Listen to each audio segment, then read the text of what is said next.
resumindo tudo isso, está falando sobre avaliação, comparação, os meandros da criatividade e do talento pessoal. Isso nos diz respeito ao assunto da aula hoje. A aula hoje é sobre crítica. Crítica. Que é um termo que usamos com constância na linguagem comum, né, vulgar, e na linguagem culta, acadêmica. Só que é uma das muitas palavras que nós utilizamos de modo parcial e equívoco. Crítica.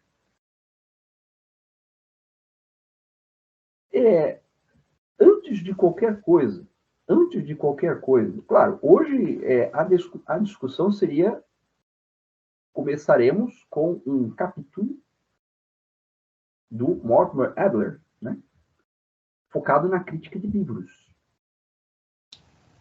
Crítica de livros, né?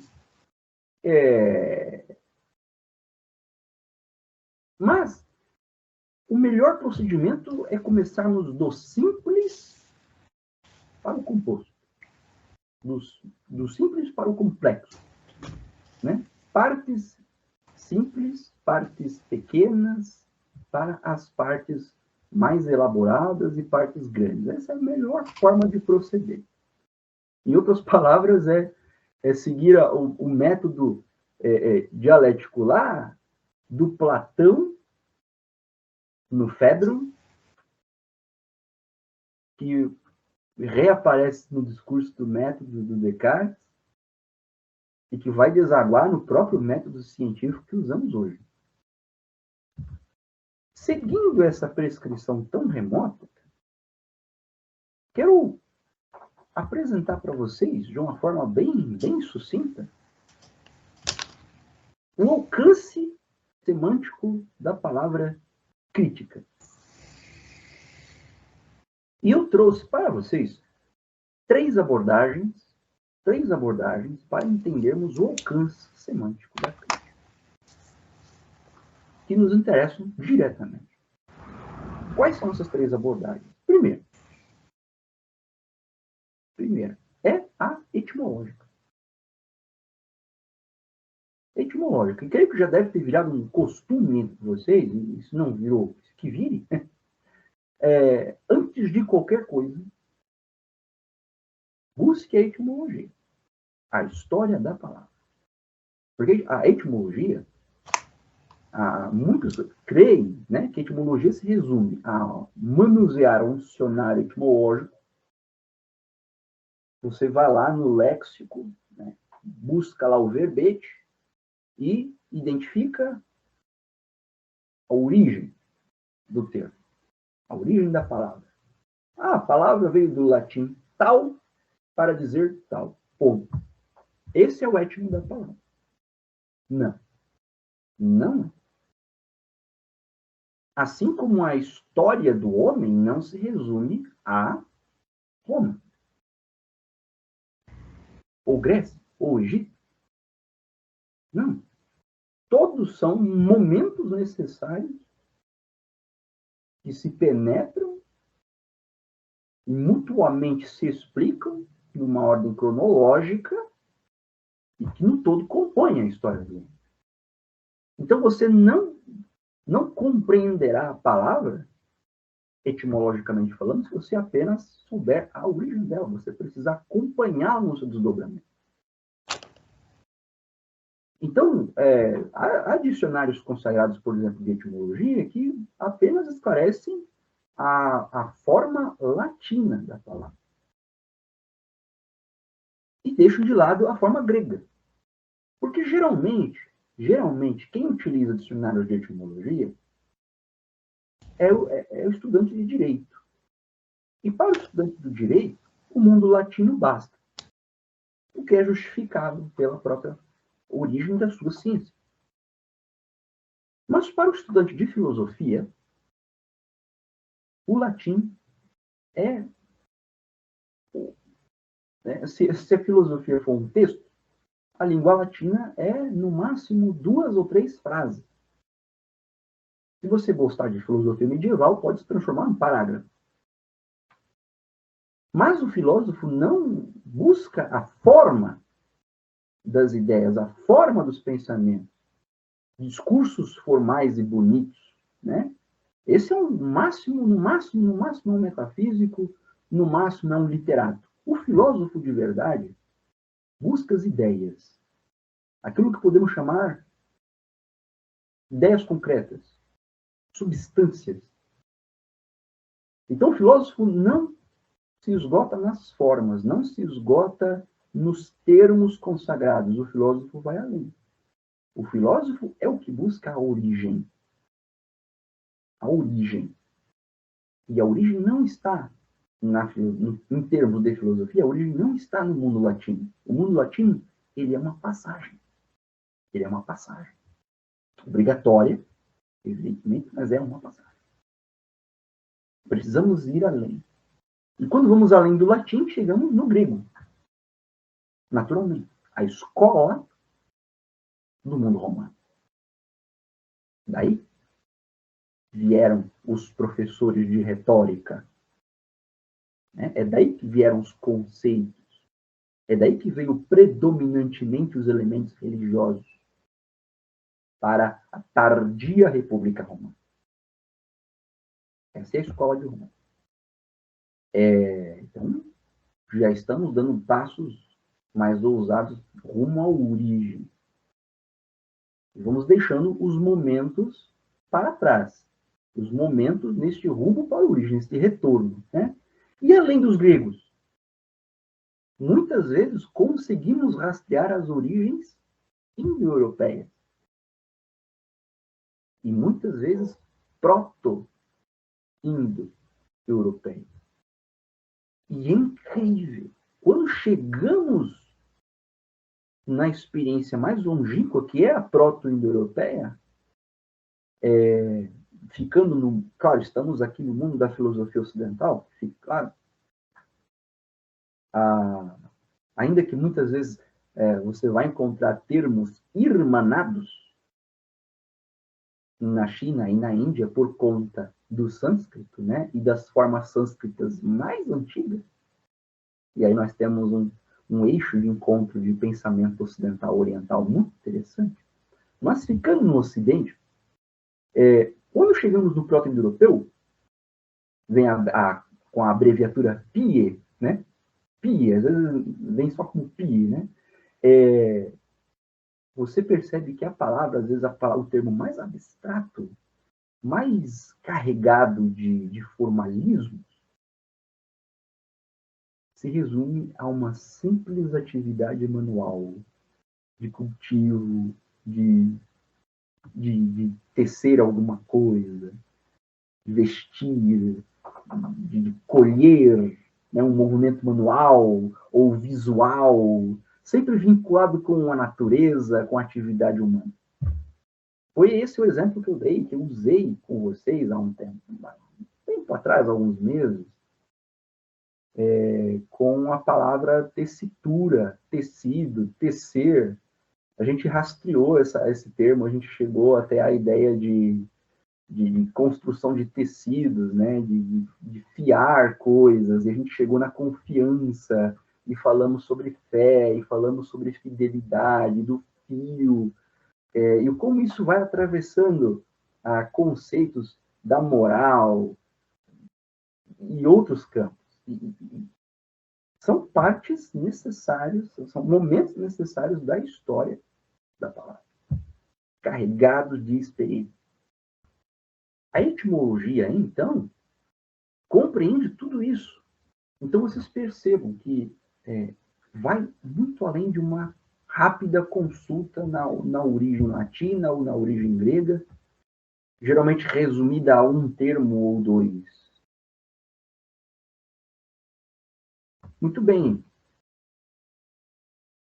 Vamos fazer isso com um termo crítica, porque na etimologia crítica, ela vem de críticos.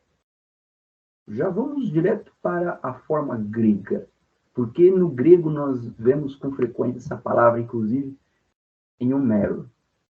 Em Homero. Críticos. Críticos é o que está capacitado, aquele que está capacitado para julgar, para emitir um julgamento. Indo um pouquinho além, bom, críticos se aplica a alguém como um qualitativo, né? Uma função adjetiva, atributiva. Chegamos em crimen. Crimen. Já chegamos numa forma verbal. Crimen vai além de julgar. Implica separar e decidir. E quando falamos em decidir, decisão, chegamos numa forma substantiva. Aí chegamos na substância que é crises. Crises. Sim, a origem da palavra crise. Nós também utilizamos de modo bastante descuidado. Crise. Então temos crises, que é julgamento. É a forma substancial, né? Julgamento. O julgamento, a seleção. E na forma indo-europeia, chegamos em peneirar. Peneirar. Discriminar. Né? Peneirar como peneirar grãos. Né? Peneirar pedras. Peneirar sementes. Né? Não é interessante? É você ter nas mãos, né? Nas mãos, é como separar o joio do trigo. Essa citação bíblica, né? O joio do trigo, né? É você ter nas mãos partículas, né? Partes menores de um todo, fragmentos, elementos que você consegue visualizar, discriminar e organizar.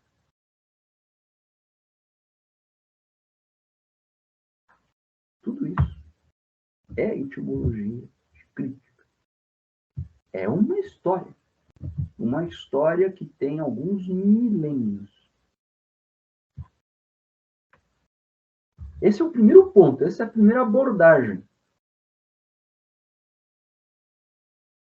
É a palavra em si mesma. Podemos ir um pouco além e deixar o problema mais interessante. Podemos ir para a filosofia. A crítica segundo a filosofia. E na filosofia, a crítica é uma palavra consagrada, em primeiro lugar, por Kant.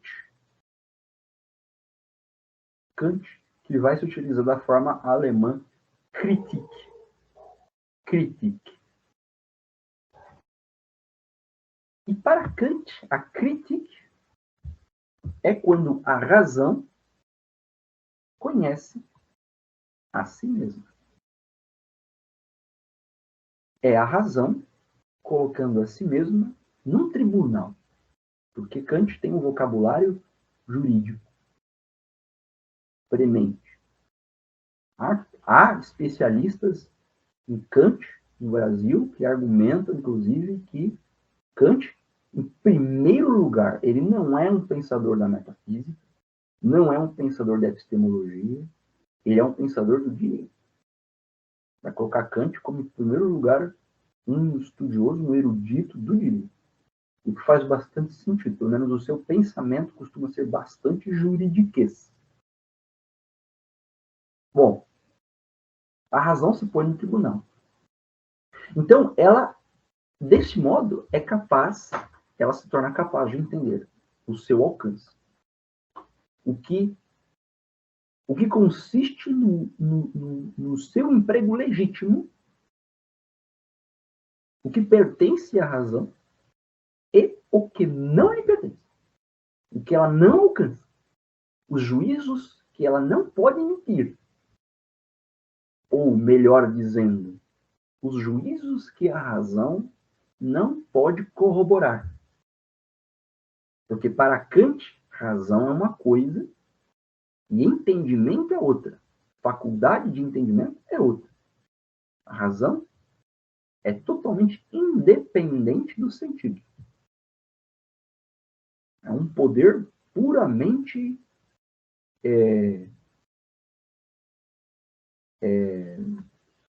julgador. A razão, ela julga.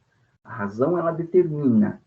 Ela determina a lei, na razão prática, dever e os enunciados puros, né, o que ele vai chamar de a priori, na razão pura. Isso dentro do problema da filosofia enquanto metafísica. Porque a filosofia, ela se consagra desde Aristóteles, ou seja, desde o quarto século antes da Era Comum, até o século XVII, e na entrada do século XVIII, podemos colocar até o século XVIII,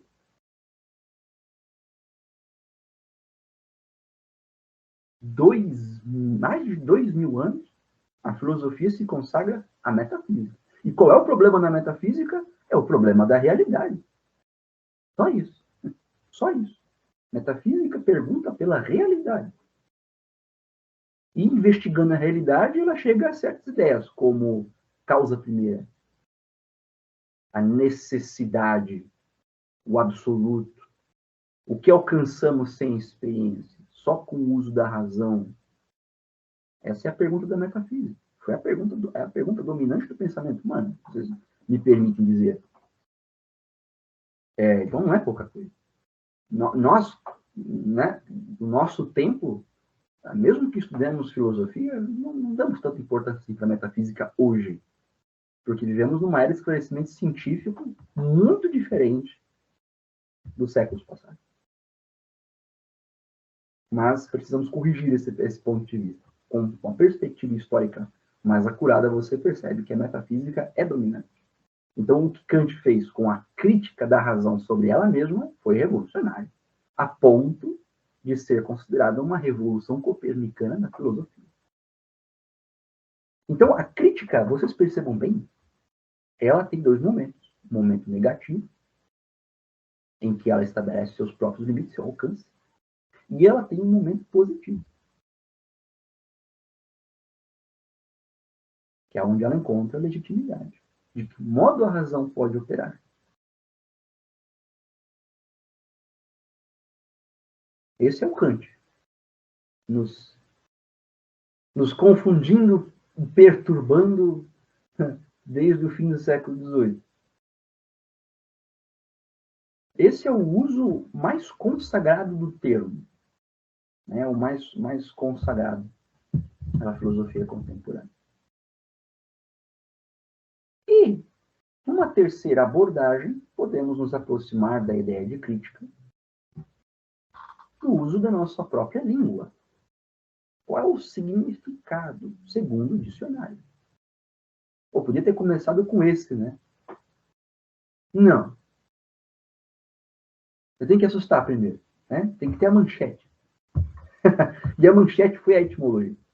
Na língua portuguesa, o primeiro significado é de análise. Oh, mas eu achei que crítica era uma coisa ruim, né? É a primeira coisa que vem à cabeça. A crítica. Você é um sujeito crítico, né? Ou seja, ninguém te agrada. Você não gosta de nada. Você não é capaz de dar um elogio. Geralmente é o que a gente pensa com a crítica, né? Eu vou criticar o seu trabalho. Não, pelo amor de Deus, não faça isso comigo. Não, cara, é uma coisa boa que eu vou fazer com você. Eu não vou atacar, te xingar, te humilhar, né? Infelizmente, temos muitos, de fato, temos críticos. Eu acompanho mais a crítica de cinema, né? Eu gosto de ler antes e eu gosto de ler depois, quando o filme é muito bom e eu sinto que eu não entendi muito algumas coisas importantes, eu gostaria de ir além, né? do meu entendimento, e eu gosto de ir buscar um crítico para que ele me ensine o que eu não vi. Tipo, não sei se vocês assistiram algum filme do Kubrick, né? Você assiste 2001 Odisseia no espaço. Se você disser para mim que se você assistiu aquele filme inteiro e entendeu perfeitamente, não precisou ler a crítica, não precisou entender o contexto, não precisou ler discussões e interpretações, você é o que eu consideraria um gênio, né? Porque eu, sinceramente, entendi até mais ou menos assim, um pouco depois da metade. Da metade para o fim a coisa ficou complicada, eu tive que ler algumas críticas para conseguir acompanhar. E isso com outros filmes também. Né? Eu lembro de ter lido a crítica com mais detalhe do Blade Runner, o antigão, né? Com Harrison Ford, clássico de distopias, inteligência artificial, ó, coisa fina. Quem não assistiu, né? Assista, coisa fina. Me deixou tão impactado aquele filme que eu corri ler as críticas, né? As interpretações, as discussões em cima. É o que eu acompanho mais, né? E a crítica de cinema, nós temos críticos que são... A única função deles é negativa. É só atacar, atacar, atacar, atacar e atacar. Então. Mas isso percebam, é parte do ofício. É apenas parte do ofício. O primeiro significado é análise, feita com profundidade, sobre qualquer produção intelectual. Ou seja, do mundo intelectual em suas nuances, em suas naturezas. Pode ser uma produção artística. Para muita gente ainda, né, já discuti isso. Para muita gente a produção artística não é uma produção intelectual. Mas isso é de uma imbecilidade, uma estupidez muito grande. Pode ser uma produção filosófica, né, uma produção literária. E esse a crítica aqui, ela adquire o sentido de apreciação. É a famosa apreciação. Vou apreciar o seu trabalho. Apreciar não é apenas recepção passiva. É outro uso equívoco. Apreciar não é só você dar play no disco e ouvir a música e dizer, ah, estou ouvindo, ah, legal. Ou não, não achei legal. É a pontinha da apreciação. Ela vai muito além. A mesma coisa a crítica. Encontrar os problemas, as fraquezas, debilidades, pontos fracos, é uma parte da crítica. É uma parte da apreciação. O segundo sentido é a capacidade de julgar. Ter senso crítico. Ter uma competência crítica. E vocês percebam que esse sentido, ele pressupõe instrução, formação. Uma competência técnica para criticar. Né? E temos o terceiro, que aí sim, e vejam bem, é um sentido figurado, a crítica como uma opinião desfavorável. Então, a crítica como opinião desfavorável é apenas um sentido figurado. E é aí que ela adquire sinonímia com censura. A crítica enquanto censura. A crítica enquanto uma condenação. Um julgamento ruim, desfavorável. Então, percebam, radicalmente, o nosso entendimento comum, vulgar da palavra é o inverso do que ela deveria ter, em primeiro lugar. É o inverso. Então, a ideia, vejam bem, o que concluímos disso tudo é que a crítica, como opinião desfavorável, ela está distante do sentido filosófico, ela está distante da sua história etimológica e está distante do sentido da norma culta da língua portuguesa. Então, em todos os campos, a nossa opinião corrente a respeito do termo, a sua o seu emprego é inadequado. De todas as formas, de todos os âmbitos.